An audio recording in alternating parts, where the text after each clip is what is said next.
UGC ने दिसंबर 2025 हिंदी साहित्य के विद्यार्थियों के लिए यूजीसी नेट के विद्यार्थियों का हमारे इस चैनल पर स्वागत है। आज हम कहानी को पढ़ेंगे जो माधव राव शप्रे की है, एक टोकरी भर मिट्टी।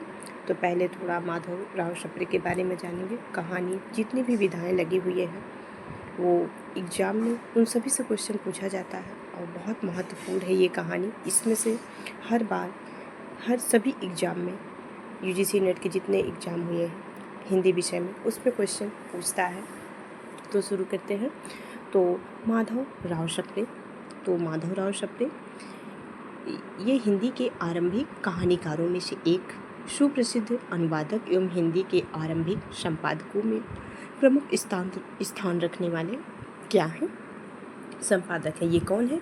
हिंदी के आरंभिक कहानीकारों में से एक सुप्रसिद्ध अनुवादक भी रहे हैं जो हिंदी की आरंभिक संपादकों में प्रमुख स्थान रखने वाले संपादक हैं। वे हिंदी की प्रथम कहानी क्या है उनके बारे में? वो हिंदी के प्रथम कहानी के रूप में जाने जाते हैं। हिंदी के प्रथम कहानी लेखक के बारे में जाने जाते हैं। ये भी महत्वपूर्ण क्वेश्चन एक बना। हिंदी के प्रथम कहानी लेखक के रूप में कौन जाने जाते हैं? तो माधव राव शप्रे जाने जाते हैं। माधव राव शप्रे का जन्म 1871 में दमोह जिले के पथरिया ग्राम में हुआ था। बिलासपुर में मिडिल तक की पढ़ाई के बाद मैट्रिक शासकीय विद्यालय रायपुर में उत्तीर्ण किया। कलकत्ता विश्वविद्यालय से एमए करने के बाद उन्हें तहसीलदार के रूप में शासकीय नौकरी मिली। बिलासपुर जिले के एक छोटे से गांव पिंडरा से छत्तीसगढ़ मित्र, ये बहुत महत्वपूर्ण है कि ये छत्तीसगढ़ मित्र किसकी पत्रिका है? तो ये माधवराव शप्रे की पत्रिका है। और कैसी है? यह मासिक पत्रिका है यानी मंथली है। फिर अपने मराठी में रचित समर्थ रामदास के दासपूत, लोकमान्य तिलक रचित गीता रहस्य जैसे मराठी ग्रंथों की पुस्तक का हिंदी में अनुवाद बखूबी, मतलब से ये लेखक के साथ साथ एक अनुवादक थे। तो ये अन्य भाषाओं की रचनाओं को हिंदी भाषा में अनुवाद किया करते थे। तो एक टोकरी भर मिट्टी को हिंदी की पहली कहानी होने का श्रेय प्राप्त है। क्या है ये? अगर क्वेश्चन आए कि हिंदी की पहली कहानी प्राप्त होने का श्रेय किसे है, तो एक टोकरी भर मिट्टी को हिंदी की पहली कहानी होने का श्रेय प्राप्त है। और 1924 में हिंदी साहित्य सम्मेलन में देहरादून अधिवेशन के सभापति रहे। ये इनके बारे में कुछ महत्वपूर्ण बिंदु थे। और फिर शुरू करते हैं कथा सार। इसका क्या है? संक्षिप्तीकरण। एक टोकरी भर मिट्टी हिंदी की पहली कहानी सिद्ध हुई। इस कहानी में एक विधवा स्त्री, कौन होती? एक विधवा स्त्री होती है। विधवा स्त्री के माध्यम से जमींदारों द्वारा गरीब जनता पर होने वाले अत्याचारों को दर्शाया गया। क्या है? इस मिट्टी में एक विधवा महिला और गरीबों के प्रति जो जमींदार उच्च वर्ग हैं, बड़े धनाढ्य लोग हैं, पैसे वाले लोग हैं, जो पावर वाले लोग हैं, उनके द्वारा कैसे एक गरीब जनता को परेशान किया जाता है इस कहानी के माध्यम से लेखक ने बहुत ही बखूबी तौर से छाया को प्रस्तुत किया है। तो जो हमारे समाज में समानता आज भी ये देखने को मिलता है और हो भी रहा है, तो होने वाले अन्याय को दर्शाया है, इन्हें दिखाया है। विधवा स्त्री की दयनीय स्थिति, अवस्था और नियति द्वारा उनके पारिवारिक सदस्यों का निधन होना उनकी दुर्दशा को व्यक्त करता है।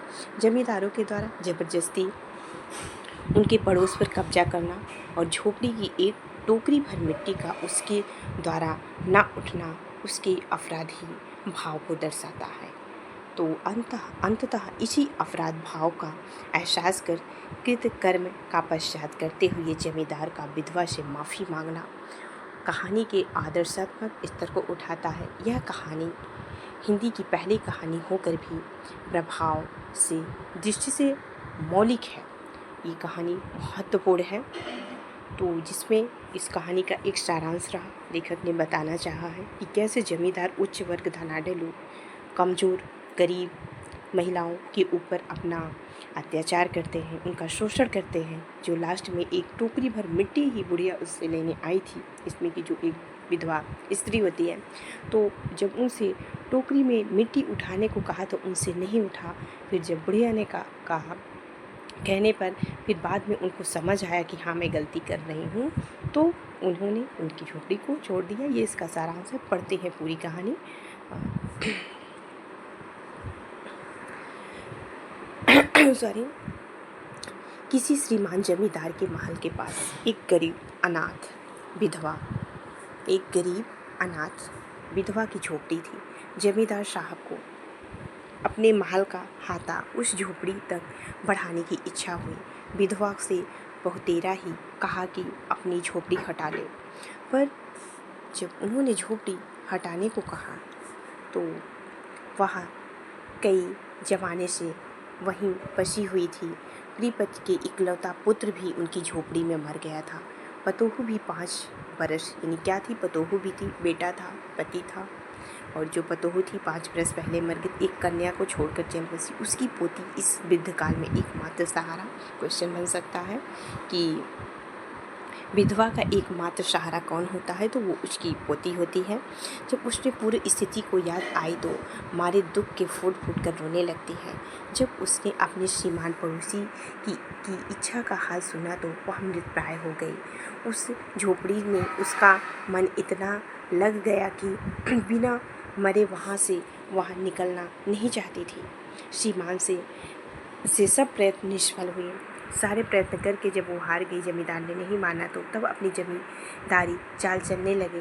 तो बाल की खाल निकालने वाले वकीलों की थैली गर्म कर उन्होंने अदालत से झोपड़ी पर अपना कब्जा कर लिया। यानी ज़बरदस्ती कानून, वकीलों के सहारे उस बुढ़िया को न्याय नहीं मिला तो उन्होंने ले लिया। फिर बेचारी अनाथ तो थी ही, पास पड़ोस में जाकर भी रहने लगी। एक दिन श्रीमान उस झोपड़ी के आसपास टहल रहे थे और लोगों को काम बतला रहे थे कि वहाँ विधवा हाथ में एक टोकरी लेकर पहुँची। श्रीमान उसको देखते ही नौकरों से कहा कि यहाँ से हटा दो, पर वह गिड़गिड़ाकर बोली, महाराज अब तो यह झोपड़ी तुम्हारी ही हो गई, मैं उसे लेने नहीं आई हूँ, महाराज क्षमा करें। एक विनती है कि जमींदार साहब की सिर हिलाने पर उसने कहा, जब से यह झोपड़ी छूटी है तब से मेरी पोती खाना छोड़ दी है। मैं बहुत कुछ समझाया, वह नहीं मानती, यही कहा करती है कि अपने घर चल, कह वहीं रोटी खाऊंगी।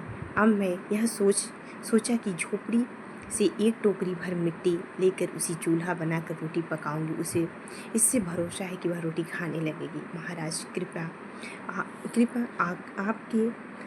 कृपा करके आज्ञा दीजिए कि मैं इस टोकरी से एक मिट्टी की टोकरी लाऊं। श्रीमान से आज्ञा दें। विधवा झोपड़ी के भीतर गई और वहां जाते ही उसने पुरानी बातों को याद किया तो उसकी आंखों में आंसू की धारा बहने लगी। वह अपने आंतरिक दुखों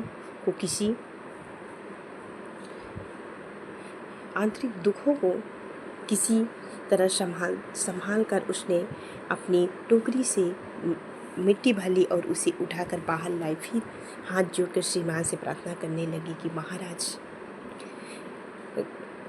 महाराज कृपा करके एक टोकरी में जरा हाथ लगाइए, जिससे कि मैं उससे अपने सिर पर धर लूँ। जमींदार साहब पहले तो बहुत नाराज़ हुए, पर जब वह बार बार हाथ जोड़ने लगी तो अपने पैरों पे गिरने लगी तो उनके मन में दया आ गई। किसी नौकर से न कहकर स्वयं टोकरी उठाने के लिए आगे जो भी टोकरी में हाथ लगाकर उठाने लगे, त्यों ही देखा कि यह काम उनकी शक्ति के बाहर है। तो उन्होंने अपनी शक्ति का तब ताकत लगाकर टोकरी को उठाना चाहा। जिस स्थान पर टोकरी रखी थी वहाँ से वह एक हाथ की भी ऊंची न उठी। वह लज्जित होकर कहने लगी, नहीं, यह टोकरी उनसे नहीं उठाई जाएगी। यह सुनकर विधवा ने कहा, महाराज नाराज ना हो, आपसे तो एक टोकरी भर मिट्टी नहीं उठाई जाती, तो इस झोपड़ी की हजारों टोकरियां मिट्टी हैं, उसका भार आप जन्म भर क्यों उठा सकेंगे। आप ही इस बात पर विचार कीजिए। जमींदार साहब धन मद से गर्वित हो अपना कर्तव्य भूल गए थे, पर विधवा के उपयुक्त वचन सुनते ही उनकी आंखें खुल गई। कृतकर्म पश्चाताप कर उन्होंने विधवा से क्षमा मांगी और उसकी झोपड़ी को वापस कर दी। ये एक महत्वपूर्ण कहानी थी।